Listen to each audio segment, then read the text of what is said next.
আপনি চাইলে 20 টাকায় এরকম একটি ছোলা সিদ্ধ টেস্ট করতেই পারেন।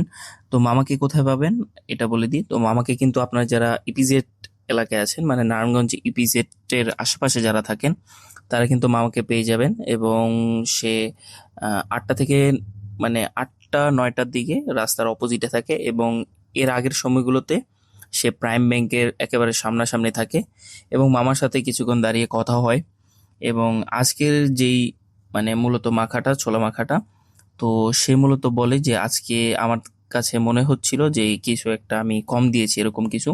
তো এটার জন্য সে রিগ্রেট ফিল করতেছিল। তো আমি বলি যে সমস্যা হবে না, যেহেতু নতুন বিজনেস, আপনি একসময় না একসময় এটাকে উম, ঠিক করে ফেলবেন। এবং যেটা বলতেছিলাম যে নতুন বিজনেস, তো এটা তার সাথে কথা বলেই আমি জানতে পারি যে এটা নতুন বিজনেস। এবং সে যখন এখানে বসেছিল, একটা দিন তাকে এখানে বসতে দেওয়া হয়নি। তো এইটা নিয়ে একটু সমস্যা, আপনারা জানেন যে যারা ফুডে ব্যবসা করে, এরকম একটি সমস্যা তাদের থাকে আর কি। তো যাই হোক, আপনারা যারা এখানে আছেন অবশ্যই টেস্ট করবেন। আর ইপিজেড এর এই এরিয়াটাতে, মানে ইপিজেড মেইন গেটের আশেপাশে প্রচুর পরিমাণে স্ট্রিট ফুড আছে। ছোলা মাখা বলেন, বেলপুরি বলেন, ঝালমুড়ি, ফুচকা, চটপটি, এভরিথিং। হিউজ একটি কম্পিটিশন এখানে।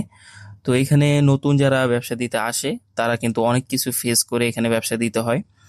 সুতরাং আমি বলবো যারা নতুন ব্যবসায় আছে, আপনারা যদি থাকেন এবং দেখে থাকেন স্পেশালি, অবশ্যই তাদেরকে মানে টেস্ট করার পরে তাদেরকে একটু প্রশংসা দিয়ে দিবেন, কেন ডিমোটিভেটেড হবেন আর কি, এক কথায় বলতে গেলে। তো এটা যদিও আপনাদের কাছে মনে হতে পারে যে এটা কি একটা কথা, এটা হলো কিনা, মানে এটা একটা বিগ ইম্প্যাক্ট ফেলে আর কি একজন ব্যবসায়ীর জন্য। এটা আপনি বুঝতে পারবেন কি জানি না, কিন্তু এটা অবশ্যই এফেক্ট করে একটা নতুন ব্যবসায়ের ক্ষেত্রে। তো পরবর্তীতে যখন সে বড় আকারে গাড়ি নিয়ে কিংবা যে কোনো বিষয় বলেন, বড় আকারে যখনই ব্যবসা করে, দোকান দিয়ে হোক, যেভাবে হোক, তখন কিন্তু সে এই কথাগুলোকে আর কেয়ার করে না। কেননা তখন তার কাস্টমারের চাপ থাকে সবসময়, সবকিছু মেনটেনও করা যায় না। কিন্তু একটা নতুন ব্যবসা যখন দেয়, সে কিন্তু অবশ্যই চেষ্টা করে যে সকল কিছু যাতে মানে একদম পরিমাণ মতো থাকে। তো যাই হোক, এখন মূল বিষয় হচ্ছে, পরবর্তীতে সে আমাকে বলে যে আপনি অবশ্যই আগামীকাল আসবেন। এবং আগামীকালে আমি আরো কিছু এখানে অ্যাড করব, পেঁয়াজের বেরেস্তা, তো এরকম অনেক কিছু। তো আজকের যে টেস্টটা, সেটা তার কাছেও নাকি ভালো লাগতেছিল না, সে টেস্ট করেছে। এবং ওই মুহূর্তে বৃষ্টিও আসছিল। তো বৃষ্টি যখন আসছিল, সে কিন্তু মানে উপরে পলি আছে, পলি দিয়ে ঢেকে রাখতেছিল। এবং আমিও একটি প্লেট নেই, প্লেট নিয়ে টেস্ট করি। পরবর্তীতে আমি বলি যে আপনি কিছু বিষয় অ্যাড করতে পারেন। এবং সে একটা টক দেয়, টকটাও কিন্তু মোটামুটি টেস্ট ভালো। তো আমি বলবো যে আপনারা যারা এই এখানে এরিয়ার আশেপাশে আছেন, অবশ্যই আসবেন, ট্রাই করবেন। যারা নারায়ণগঞ্জে এই এরিয়াটায় আছেন, দূর থেকে আসার কোনো প্রয়োজন নেই। এটা এমন কিছু না যে হিউজ কোনো টেস্ট, এরকম কিছু। দূর থেকে আসার জন্য আমি সাজেস্টও করব না। জাস্ট স্ট্রিট ফুডে যেহেতু ভিডিও করি, দ্যাটস ওয়াই আমার দেওয়া। তো অবশ্যই আপনারা টেস্ট করবেন এবং আমাকে জানাবেন। তো মামা কিন্তু ছোলার সাথে অর্ডিনারি যে সকল লোকগুলো যা ব্যবহার করে, সে কিন্তু তাই ব্যবহার করে।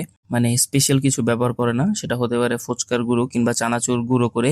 তো ওগুলো দিলে কিন্তু মোটামুটি ভাল লাগে। এবং তাকে আমি ওগুলো দেওয়া সাজেস্টও করে আসি।